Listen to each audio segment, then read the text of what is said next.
One, two, three, four. Life, death, love, work, art, politics, music, sweet round booties. Voice of the Republic is on.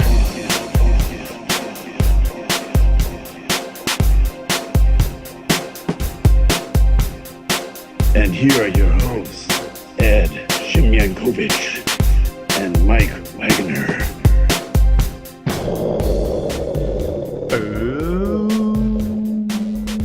Voice of the Republic is back. Welcome back. Welcome back. Hobbit right. 2. Yes. Desolation of Smog. I actually used the name this time. Thank you. Good. How'd you feel about Smog? Smaug. I liked it.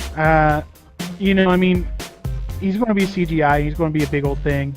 I think that Benedict did a good job with the voice acting. Mm-hmm. He felt really real and smug and kind of, British. It's really in his wheelhouse, I think, as far as character acting goes. Yeah. And I think it looked good. I think of all the effects that they did and everything, I think Smog was probably... Well, if he's in the title, they're going to spend a lot of time making him look good. And they did. I didn't know if they were going to pull like Fantastic Four 2 where, Desolation of Smaug. And all we do is address Smaug because if he's the focus of the story, wouldn't you save him till the third? So I was surprised that there was as much as there was. Yeah, there was a lot of him in there. But again, I think it really kind of comes down to like the not enough content and too much movie. So, it's like, they actually had to add a villain into the movie with the guy that's been hunting the dwarves the whole time. So like he wasn't in the original book. So like they're adding villains at this point to try to make it. Yeah. I don't blame them. And that's one of the few changes I don't mind. Because you have to be savvy towards movie audiences today, because otherwise it is literally just guys who are walking through mountains and sleeping in the rain and singing dwarf songs. Yeah, and I think it was a good narrative idea because it gives them a reason to push forward. Like they literally have the wolf nipping at their heels while they're running along. Yeah. Also, another positive is being the modern times that we are living in, and this story being written so long ago. I love that the writing team has added great female characters. So in the first one, Erwin. Yeah. Seen it a million times. Liv Tyler's character. Oh, Arwen. Arwen was like one sentence in the book. And they really expanded it into not just a shoehorned, here's a kick-ass girl, look out, guys, but she fucking mattered, and you wanted to cry, and not just because she's good looking, like she mattered to your characters. She made a difference in the story overall, and this one, they're trying to do it again, and they're definitely trying to tie you into the other movies. Definitely with her, with the elves, with flash forwards, I guess in this case, but also with Legolas. Yeah, who wasn't in the books originally. Well, at least the book, not books. I keep on saying it plural. In the book. The Hobbit was its own book. It was a singular book. Yeah. So, what did you feel about them adding him? Like, I thought it was a nice little tie-in. Other than like the forced love triangle, I really liked him having him in there. So. Okay. It felt like an obligatory thing because he's the money. Legolas is the big money. He's the seat dampener of these fantasy movies. Seriously. You know? And that is what. There's so many fantasy and action movies and sci-fi movies, and it's mostly a guy's market. It's getting better, but this is definitely something that brings the ladies to the yard. Like him and Viggo Mortensen, just like, oh my god, my stars, my goddess. but especially him, he was pretty. He was like Johnny Depp pretty. Oh yeah, I talked to a girl at Best Buy a long time ago, and they're selling the DVDs, and she's like, "Oh my God, Legolas!" I'm like, "So is it Orlando Bloom or is it Legolas?" She's like, It's Legolas. I've seen Orlando Bloom, and he's a good-looking guy, but it's all about Legolas." Like, Yeah. right. So I mean, I don't feel it feels kind of shoehorned, but it's handled mostly well. Hmm. And also that he and his fellow elves really come across as dicks.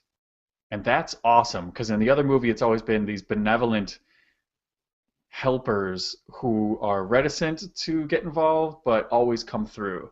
But now they're like, that is a losing battle, and it has nothing to do with us. So good luck. Peace. Yeah, like they're like historically, like after the fall of the man and everything to the rings and everything, like they were just Mhm. pretty indifferent to the entire realm. They just kind of like, yeah, fuck off, guys, whatever.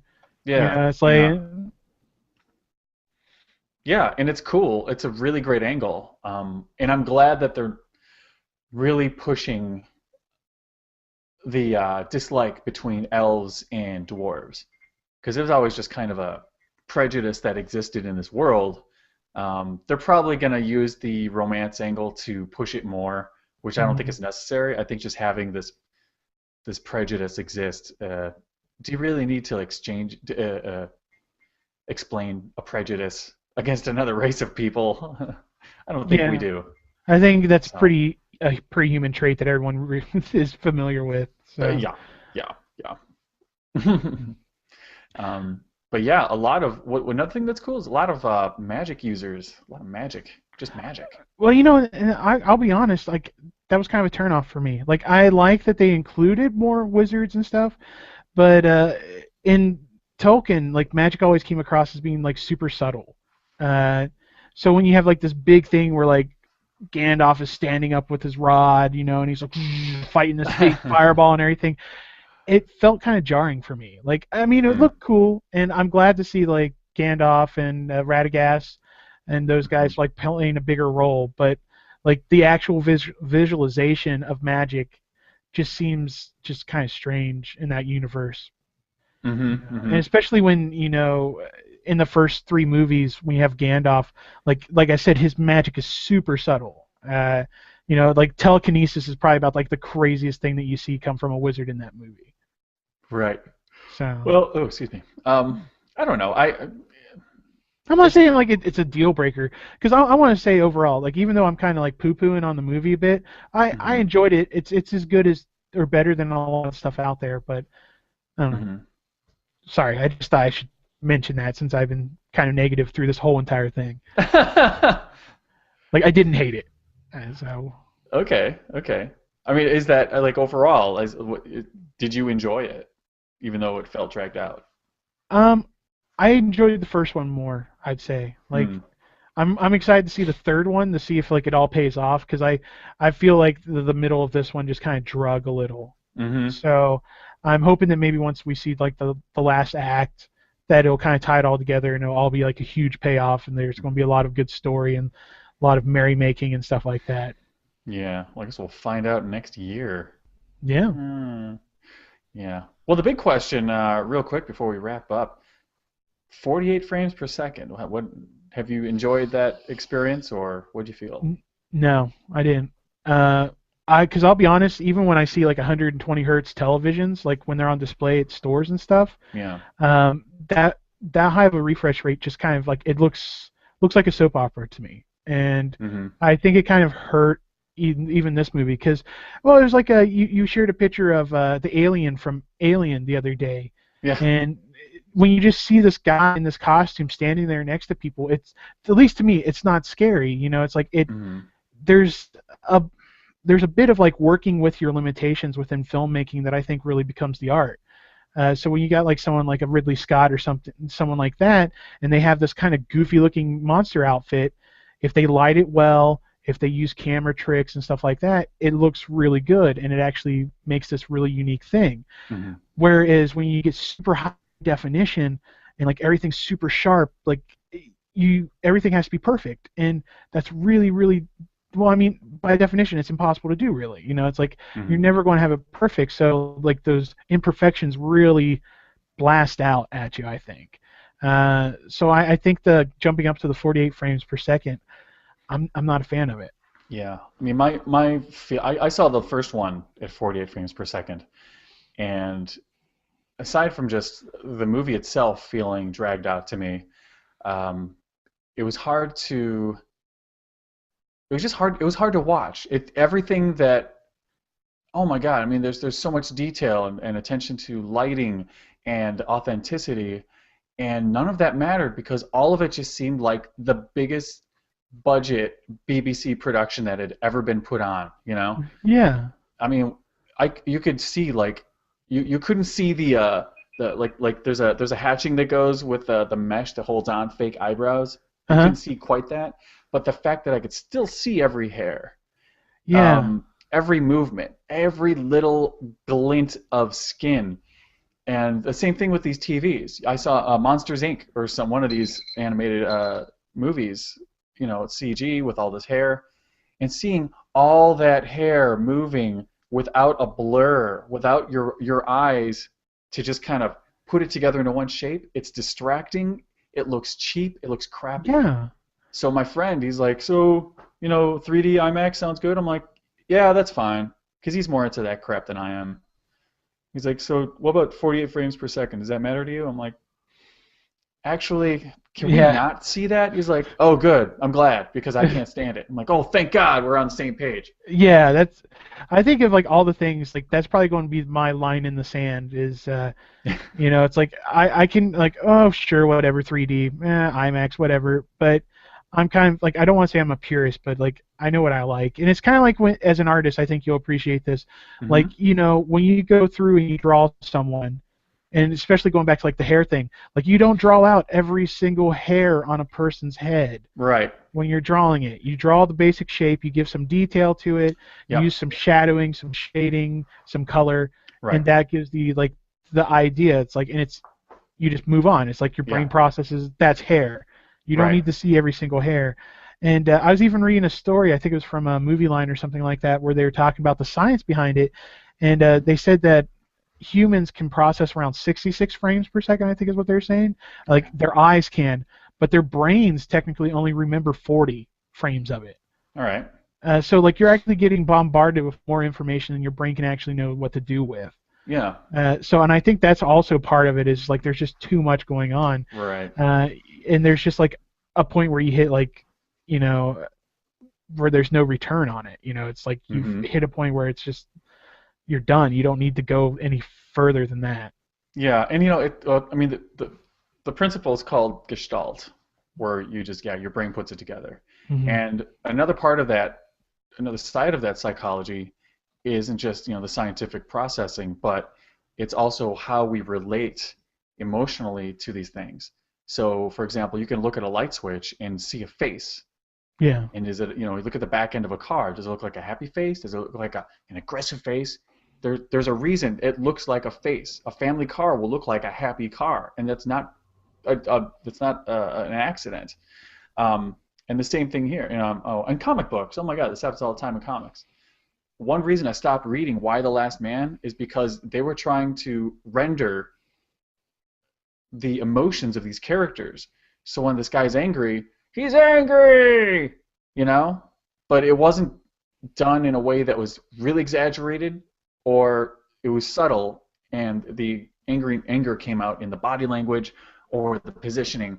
It was just a guy with a really angry face, And by making it that detailed, it keeps you from relating, and it's true. That's why like you can read manga, or you can see a simple drawing of an angry face and be like, that guy looks really pissed, Yeah. It's what we do. It's like the less detail allows us to put our emotions into it, and that's how we personalize what we're supposed to be getting from that story. Yeah, you give them a cup and a shape, and then you let the person reading or watching fill it.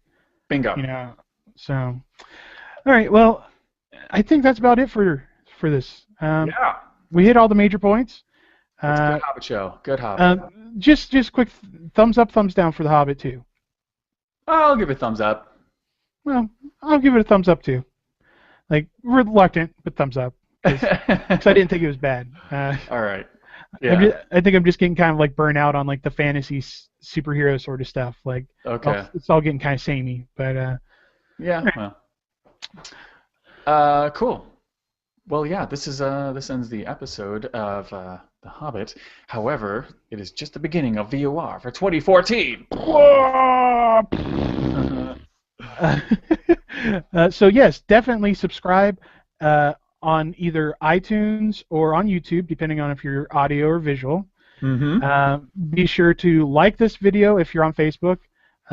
Stay tuned because I'm sure there'll be some links to either VOR Classic or more episodes or whatever. Yeah. We're on Facebook. We have a very public Facebook page there. I think it's VORradio.com. It's facebook.com/VORradio. Okay.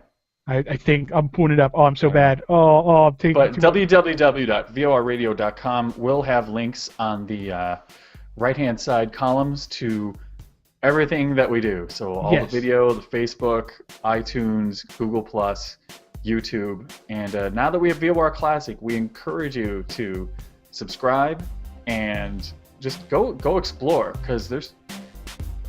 I'm not just saying it because I was there, but I'll still go back and listen to this stuff and totally get lost in it because it's great. It's funny as hell. Yeah, and on Facebook it is VOR Radio, Facebook/VOR Radio, and then we also have a Facebook group if you want to get involved with the discussions, and you can find it from there if you want to get involved with that. Yeah, awesome. Because all of us post there personally. Yeah. Even Mike Wagner. Yes. August host Mike Wagner. So cool. Yeah. Well, until end of January, look for the last week of January 2014, and we'll be back with a guest host, or just a guest. He's not host. Yeah. Let's not get crazy. Yeah. But yeah, it's gonna be really cool and exciting. So stay tuned for really fun stuff from VOR. Yes. And until then, may the Force be with. Of that age.